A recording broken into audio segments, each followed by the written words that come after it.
Ang isa sa mga sekreto ni Jesus sa iyang pagkamanalagon sa iyang buluhaton, amo ang iyang pagkapapanginangamoyon.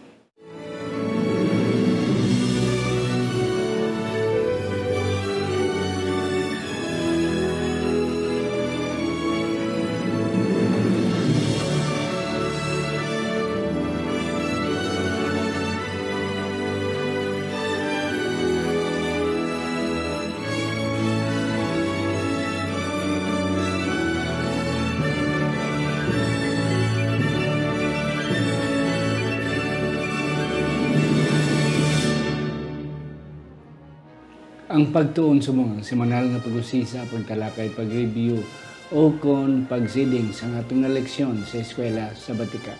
Ini ginadala sa inyo sa Media Ministry Department sa atong iglesia diri sa Central Philippine Adventist College. Isa ini ka Ilonggo nga version o kon hiligaynon nga pagtalakay sa atong Sabbath School kada semana. Ini halin sa Alegria, Murcia, Negros Occidental, Philippines. Ako si Pastor Luisito Tomado, ang inyong masunsun nga host sa sining aton programang Pagtuon Subong. Kagyari ang akong duwa ka mga bisita, ang aton mga resource persons sa sining episode sa aton lesson number 2 sa ining bagong trimestre, third quarter of the year. Ang ako nung napakilala sa inyo, siya ang aton Vice President for Student Administration diri sa Central Philippine Adventist College. Wala sang iban si Pastor Dr. Leopold Balidium. Pastor, mayong adlaw sa imo. Sa liwat, Dr. Mado, ako gid nagapasalamat sa imong imbitasyon nga nakapakigbahin kita sa pagtuon sang aton importante nga mga leksyon. Kag akon gid ginatamyaw ang mga kauturan dira sa Guimaras, sa Capiz, sa Panay, sa Negros, bisan pa sa Manila, sa Luzon, nga nagasunod sa aton sa Mindanao. Ang Diyos magapakamaayo sa inyo. And that's correct. Thank you, Gid. Of course, dira sa aton sa West Visayan Conference, diri sa Negros Occidental Conference, dira sa Southern Mindanao Mission. Damo kita dira sa mga kailungguhan, ginatamyaw ka mo namon. Ang ikadua, nga akong pakilala sa inyo, siya ang aton senior church pastor diri sa CPAC Church. Wala sa iban si Pastor Delbert Hintapanan. Pastor, mayong adlaw sa imo. Mayong adlaw, Pastor. Mayong adlaw man sa itong mga kabiyanan kag mga kulturan nga nagasunod sa inyong programa. Isa ka blessing kag dako kag handumana namon nga mabalan nga ini nga programa na ngayon pakamaayo man sa inyo. Yes, thank you, Gid, gentlemen, sa inyong pag-akseptar sini nga invitasyon. Ari na kita sa lesson 2 para sa Hulyo 6 tubtob Hulyo 13, a day in the ministry of Jesus. Ang adlaw sa buluhaton ni Ginoong Hesus. Mga kauturan sa hindi pa aton nanay duko ang aton mga ulo sa pagpangamuyo. Sa siningation kami nagatugyan sininga pagtuon upod sa amon pagpasalamat sa imo Ginoo nga imo naman kami gamiton. Kabay pa ang pinakamanami magagawa sa sining discussion namon nga tatlo sa ngalan ni Ginoong Hesus nga amon manunubos. Amen. Amen. Akong magabayon si Pastor Delbert sa pagbasa sa aton sadsaran nga teksto sa sininga semana. Ang aton sadsaran nga teksto makita naton sa Marcos kapitulo 1 bersikulo 17 nga nagasiling kag si Jesus nagsiling sa ila, sunod kamo sakon kag himuon ko kamo nga mga ngisda sa mga tao. Amen. Pastor Delbert, Pastor Balidium, ari na kita sa lesson 2. Kag ang aton leksyon sa sining nga quarter may tungod sa sinulatan ni John Mark. Okay, sang ligad nga semana aton na pamatudan nga nagsulat sang libro sang Marcos, amo mismo si John Mark o kung si Marcos sa Inilonggo. Kag kanami kay bisan siya tuod hindi perfecto sa iyang pagkabatanon, there was a time nga nag-surrender siya but yet tungod sang oportunidad nga ginhatag liwat sa iya second chance. Tungkol sa second chance, he was successful. Now, ari na ang Marcos, ng libro sa Marcos. And then, ini ang Marcos, ginatawag ni siya one of the gospel books.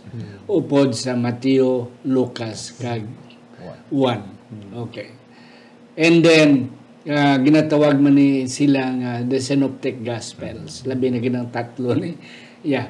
Kaya kung ano ang ginsulat sa isa, the rest, may ara man nga mga punto, may ara man sila nga mga ginsulat. So that's why, pirmi lang ni sila naga-inupdanay sa ilang mga punto. Yes. Pastor Delbert, sa siningat yun, ano ang kalabanan nga ila ginhimo when they introduce the ministry of Jesus? So sana sila mo na pastor, synoptic sila, no? Pero parehas ang ilang content. Pero sa kasi isa ka author, sa kasi isa nga manunulat, may ara sila nagkalalain, unique, nga paglantaw, kag pagpresentar sa kay Ginoong Jesus.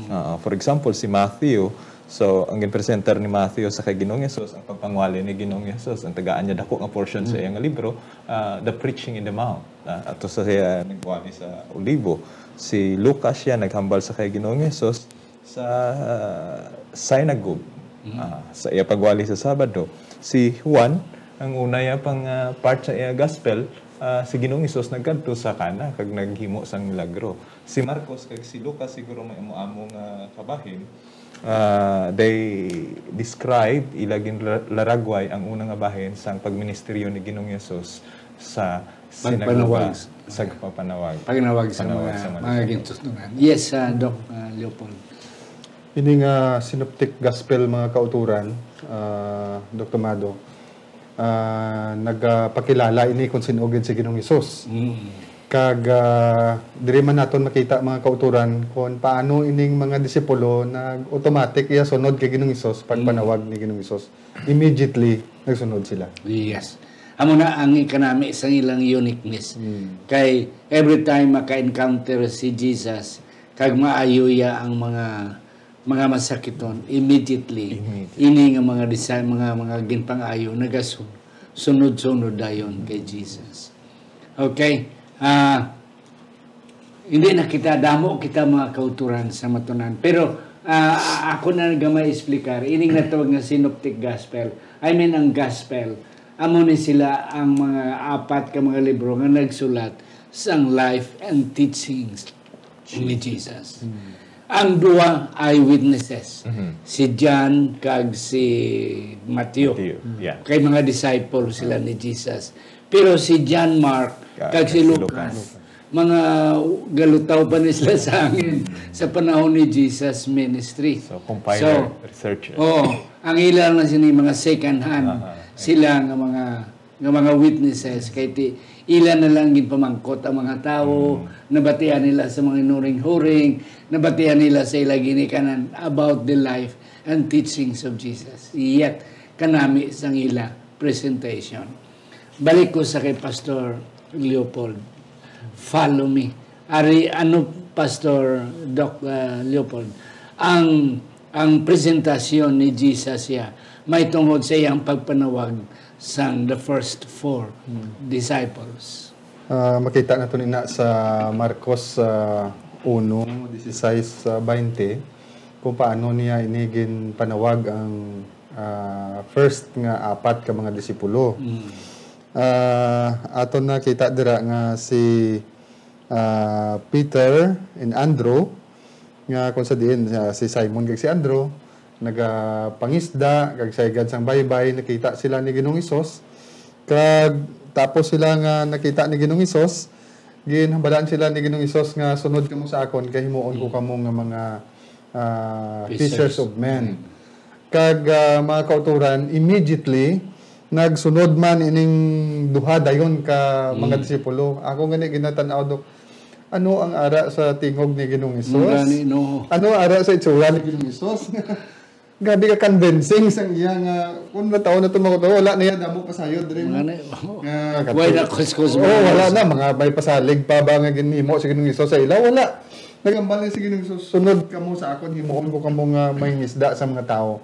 Kag immediately nagsunod man ining duha. Kag ti ang duha pagid nga invitar pagid ni Ginoong Hesus amo man si James kag si John, Pastor. Mga maguluton. Ano pag mo nakita, Pastor Delbert, sa uniqueness sining pagpanawag ni Jesus as recorded by Mark? Dari lang akong bago lang ko lang katalupangon sa ni Pastor no, sa plaster ni Mark kag dari sa atong lesson. Ang diferensya sang duha kag paris nga mga magulutod. Si Pedro kag si Andrew magulutod nagapangisda nga sila lang sa ilang sakayan. Si Santiago kag si Juan gapangisda sila upod sa ila papa. Kag may ara pa sila nga timbang. So it means to say that si Pedro iya kag si Andrew, so though they are less financially able sa ordinaryo lang gid. Mga kay basin naman patong ila pukot. Pero si Santiago ya kag si Juan medyo daw may ara-ara sila, arang-arang ang ilang pangabuhi. Sa kung diri nga nadiperhan Pastor Jesus si Ginoong Hesus wala sang ginapili kung tawgon niya. Pigado man ka, wahi ka man sa mahimo sa imong kabuhi, tawgon ka ni Ginoong Hesus. Kung may ara ka ikasarang sa imong kabuhi, may manggad ka man or may hindi man gid nga to the extent nga manggad gid man or maayo-ayo ang plastada sa pangabuhi, tawgon ka ni Ginoong Hesus or butang tagid man may manggad na gid man, tawgon ka ni Ginoong Hesus. And then the Bible Mark says they went or they followed Jesus immediately. So Jesus calls the poor and the less fortunate and those who are financially better and assured. Yes. Kanami, kagisa pagid, that's correct, Pastor Delbert. Pastor Leopold, sa imong ginamensionar kay na, ano ang ara kay Jesus? Nga daw ay nagid sila kuskus balungos immediately. Pag silang ni Jesus, boys, sunod ka mo sa akon. Okay. Sa ginambal ni Pastor Delbert, marang-arang niya si James kag si John nga mga magulutod kay ara tatay nila, may mga timbang pa sila. So most likely ila to ya pukot, ila to ya sakayan. Pero si Pedro kag si Andres ya base ila hindi to nila base ga porsyento lang to sila. So but ang isa pagid why they followed immediately because ang hindi man basa naton sa ginsulat ni Mark. Pero si Juan ay ini sila nga apat nakabati na sa kay Jesus pinagi sa kay Juan Bautista. Nagapaabot na sila. Yeah, Pastor. Kag insakto na Doc no. Ginapaabot nila siguro samtang sila nagapangisda, guro ginistoryahan nila nga saan pa maabot ang Bisaya no. Sa panahon nga nag-abot, wala na damo ginaboy dayon ang mga pukot kag magsunod. Kita mga kauturan amo man no, ano pa ang pinaka-importante sa aton kun ara na si Kristo sa aton kabuhi. Yeah. Okay. Now, another narrative, another story nga gin-record ni Juan. By the way, mga kauturan, ang aton nga leksyon sa sining nga semana, makita naton sa Marcos 1, kapitulo 1, versikulo 16, tub 45. Damo dira nga mga istorya, nga mga nubo nga mga istorya. Ang ikaduha nga istorya nga na-record sa aton nga ini nga semana, the unforgettable worship service. Dito na sila sa sinaguga, nagsimba sila. Ining mga disciples nagupod na kay Jesus, upod simba sa sinaguga. And something happened sa sulod, Pastor Delbert. Yes, Pastor, no? So sunod sa emphasize sa aton lesson diri is that the theme nga gusto nga ipahayag ang the first two parts ng libro sang Marcos is that to answer the question, who is Jesus? So samtang nagsunod na niya ang gintawag ni Ginoong Hesus, ang ila prioridad amo na si Ginoong Hesus, biyaan na to nila ila pangabuhian, upod na to sila sa kay Ginoong Hesus. Akong ginapamalundungan na Pastor, no? Basta-basta na lang talikdan ang pangabuhian kag sunod sa kay Ginoong Hesus. And then right there, ang nakanamian ko sa sining istorya kay ang nag-testify kung sino si Ginoong Hesus, amo pa ya ang na-possessed. Amo pa ya ang ginumpit sa yawa.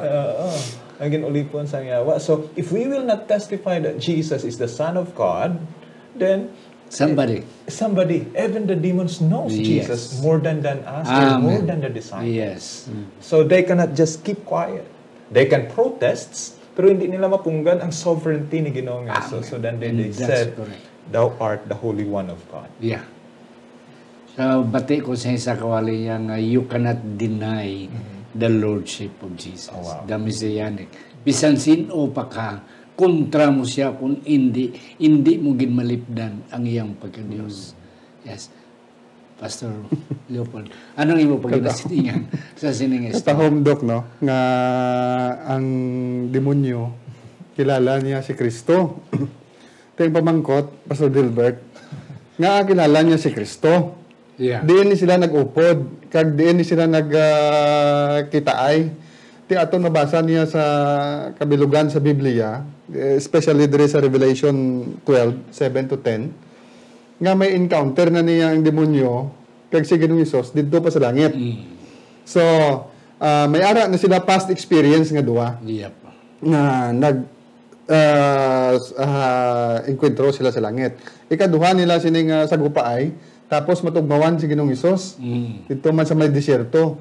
So, may ara sila past experience nga duha. Amo nga kilala niya kung sino si Kristo. Kag kahibalogid siya nga si Kristo, Dios.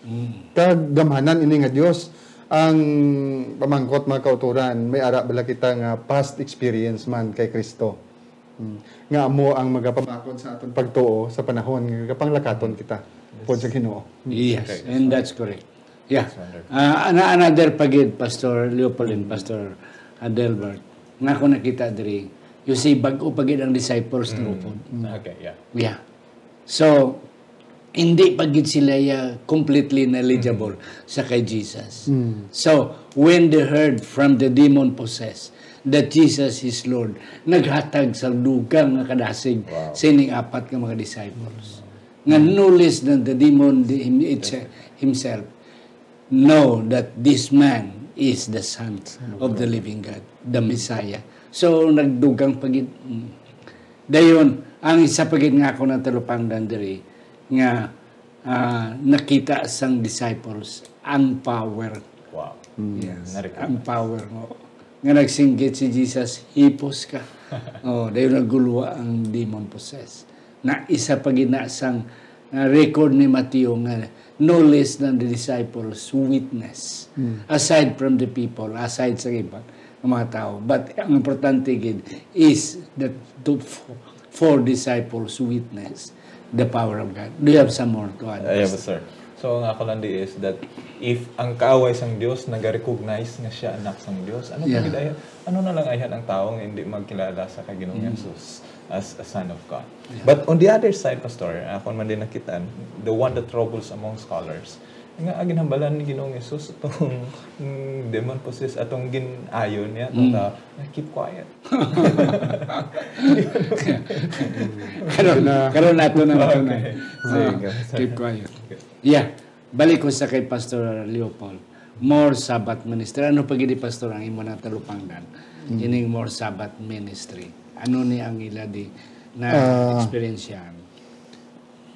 Sa panahon sang adlaw nga nagpahuway, Pastor, ining ugangan ni Pedro. Ginayo siya ni Ginoong Hesus, no, sa iyang fever, sa iyang hilanat, which back then meant either got better or died. So una nga panahon gali ang mga kauturan ang hilanat lang diri subong sa aton ang ilaya. The 50-50 na ya. 50-50 na. So sa sina nga sitwasyon ayo ni Ginoong Hesus gikaptan ni Ginoong Hesus kag patindog kag nakita sa mga disipulo ang gahom ni Ginoong Hesus na pwede gali siya makaayo sa mga masakiton. Kay bisan pa gani sa mga napatay actually, yun na banhaw ni Ginoong Hesus. What a witness nga na witness ang ining mga disipulo. Kag isa pagid Pastor Delbert before na ko dihatag sa imo.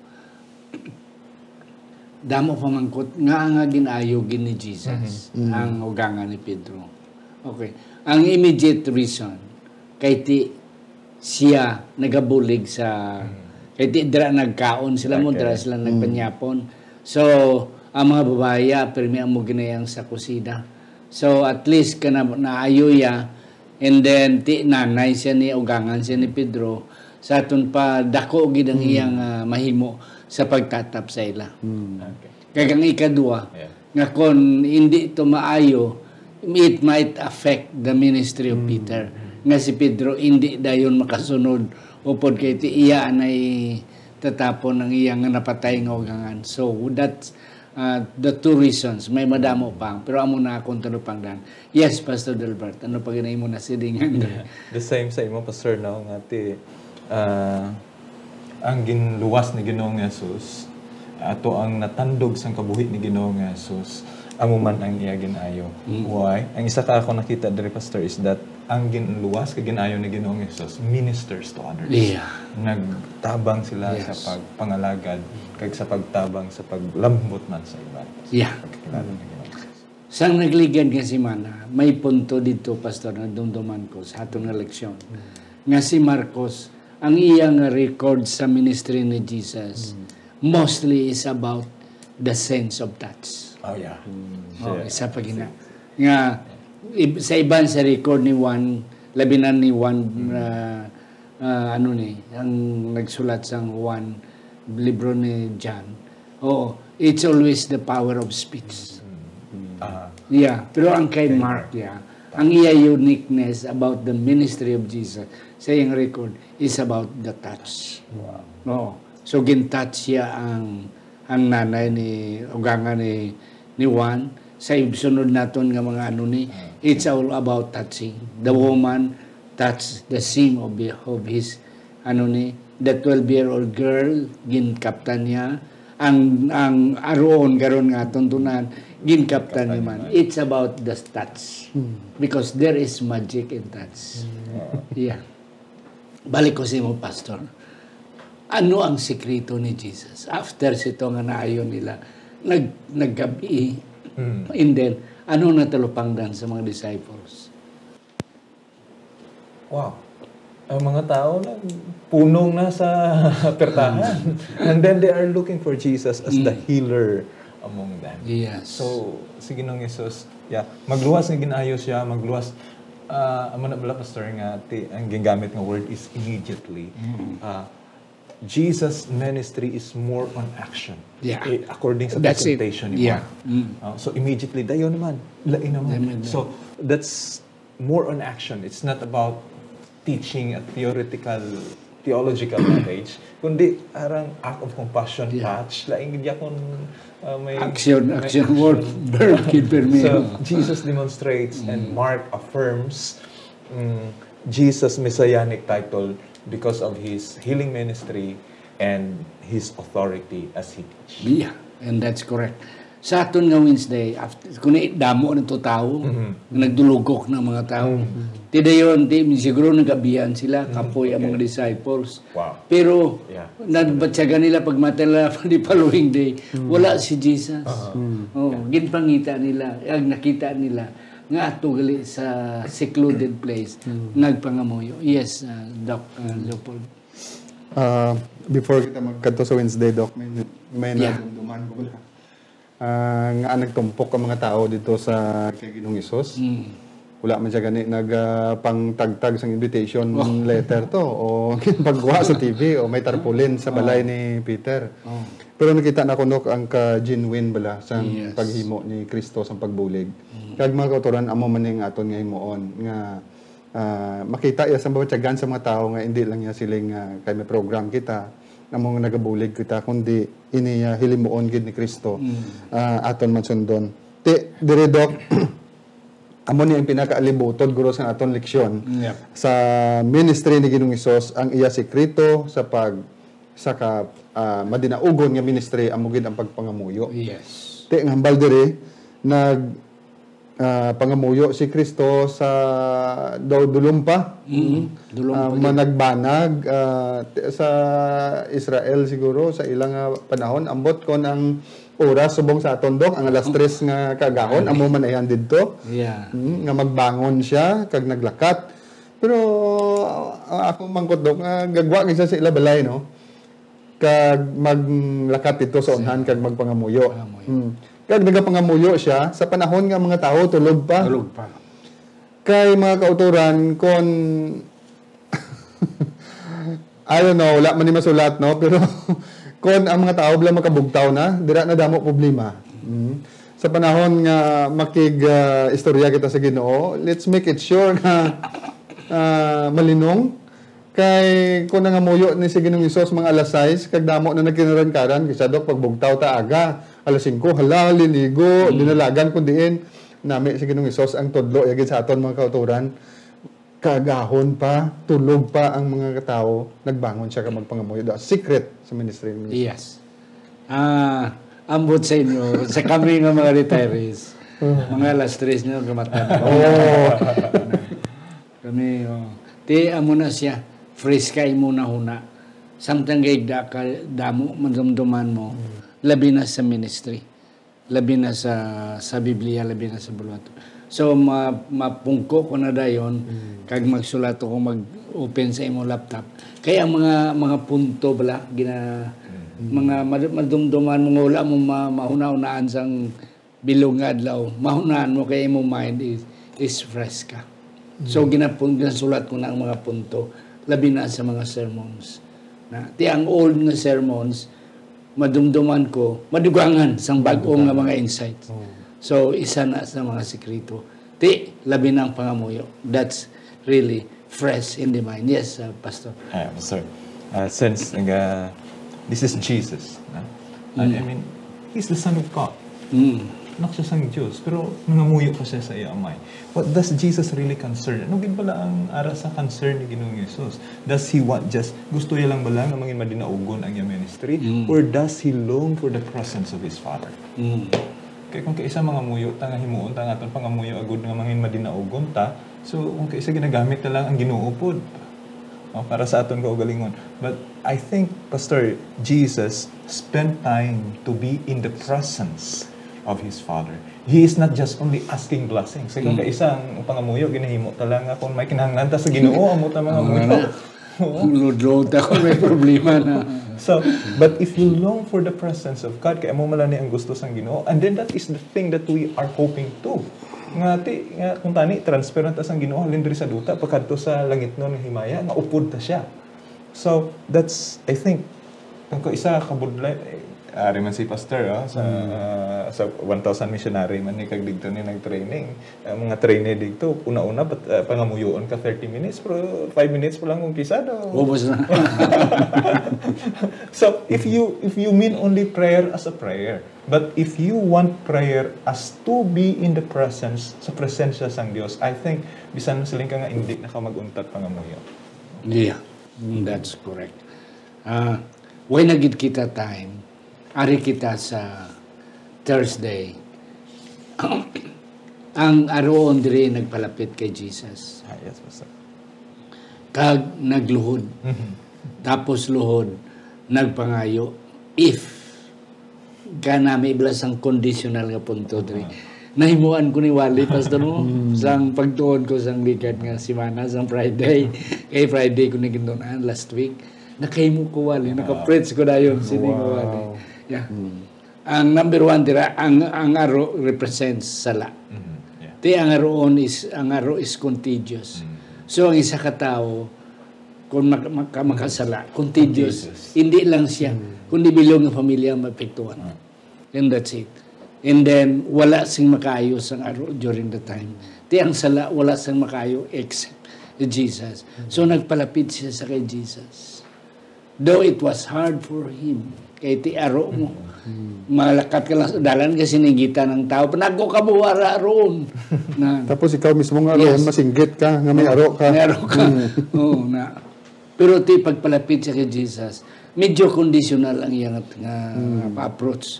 Kung buot mo, maayo mo ko. If you are willing, you can heal me. Pero kanami kay Jesus, kay ari naman, touch naman. Intandog. Yaway madlok si Jesus. Oo. Niya, I am willing, be clean.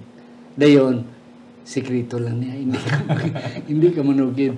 Lakad sa pare. That's another thing.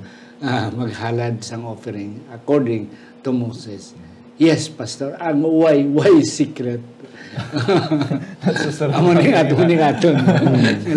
Nga there is a mark na nga kaginam ang bala niya man tong ginayo ya sa demon possessed sekreto lang ni hindi pag isugid and right here nga hindi man pag isugid but hindi mapunggan Oh. You cannot hold the blessings. And then iproklamar gid kung ano si Ginoong Hesus in this sense. Pero pastors, ako man din natalupang dan Jesus is prudent enough. At times most especially sa katapusan ng mga bersikulo diri kay pagbalik ni Ginoong Hesus hindi na siya kasulod sa syudad. Kay puno ng mga tao. Kay nagsingita na to karon. Ayon ako lahat ng mo.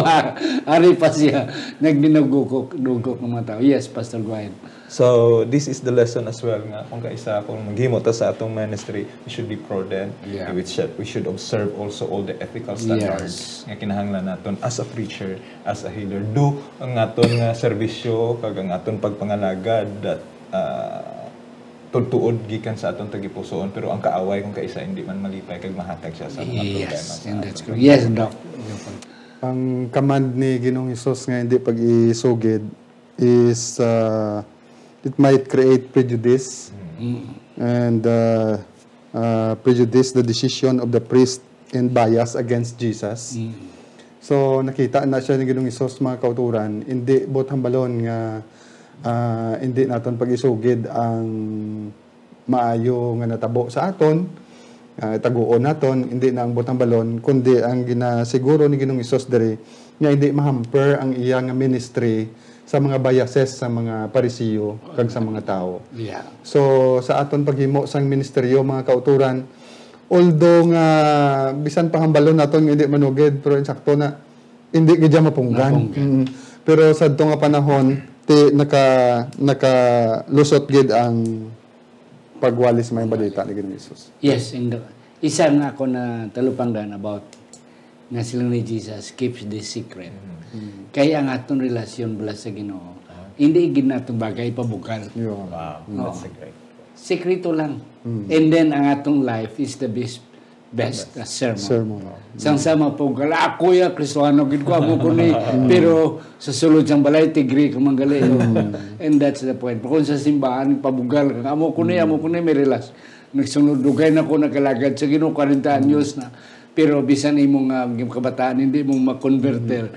And that's the point. So, keep it secret. Ang mga blessings ang Ginoo, ang imong relasyon, just keep it secret. And let your life be the sermon. Kag siling ni Jesus, go to the priest. Sa aton pa,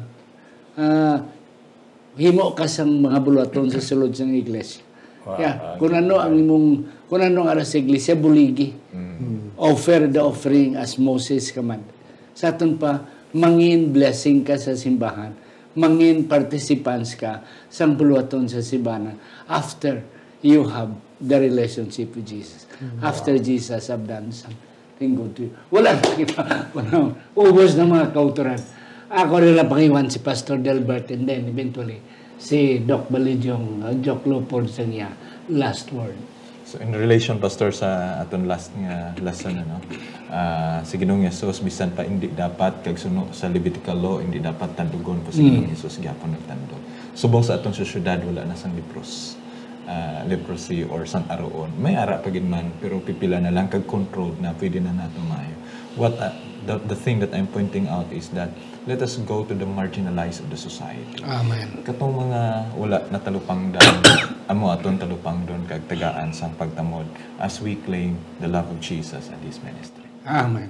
Yes, Doc Leopold. Aton natun-an sa sinin naman nga semana mga kauturan nga si Ginoong Hesus wala sang may ginapili nga tawo nga tawgon, pigado man kita, manggaranon man kita, profesional man kita o wala kita ka eskwela.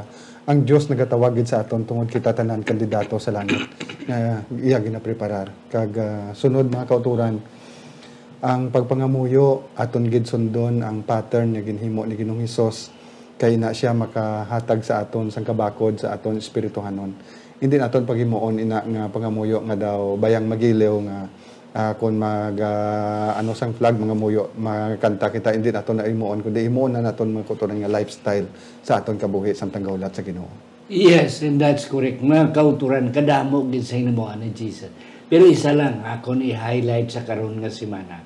Ining iyabla pagtandog nga wala siya sang kanahan, wala siya sang pinilian. Kabay pa, manginamo man ang aton attitude. Whatever is touchable, mga kauturan, para sa blessing sa riban, let's do the ministry. Sa hindi pa si Pastor Leopold, magpangamuyo mga kauturan. Hindi gid ko matablaw, hindi ko maguntat sa pagpasalamat sining atong mga sponsors. Jet and Susan Caro, Iboy and Jessica Malabanan, Johan and Myla Susana, John and Goldie Joliki Jr., Mark and Meryl Mendoza, Elder Herbert and Ma'am Evelyn Tamone, Doctors Erwin and Rhoda Hardinico, Dr. Norvin and Ma'am Rosalina Hebieso, Aido and Fimidon Bandes, ang mga magluto Gina Federo Ilimar and Sir Alex Federo, ang mga magluto Jimmy Trino and Anili Trino Perdedo, ang mag-asawa Pastor Phil and Marlene Peregrino, si Ma'am Antipas Piedad, and then si Ma'am Marlober Hirota Lurin. Ang Diyos magapagkamayo sa inyo, mga sponsors. Yes, Pastor Leopold. Magapangamuyo kita mga kauturan. May gugmaon kag dalang pa ng mga Dios, nagapasalamat kami sa sining nga semana nga imo kami gipahanumdom sa kabuhi ni Ginoong Hesus. Nga kung sa diin amon pagasundon agod sa iyang pagbalik Ginoo, maaman ang amon kinabuhi nga makaangkon kami sang kabuhi nga walay katapusan. Pagkamayuwa ang mga kauturan, ang amon makabyanan nga nagasunod kabay pa Ginoo nga makita sang amon mga kabataan, makita sa amon asawa, bana, kag sa amon mga silingan, ang pagbaylo sa amon kabuhi, kaangay sa kinabatasan ni Kristo, sa ngalan ni Ginoong Hesus. Amen. Amen.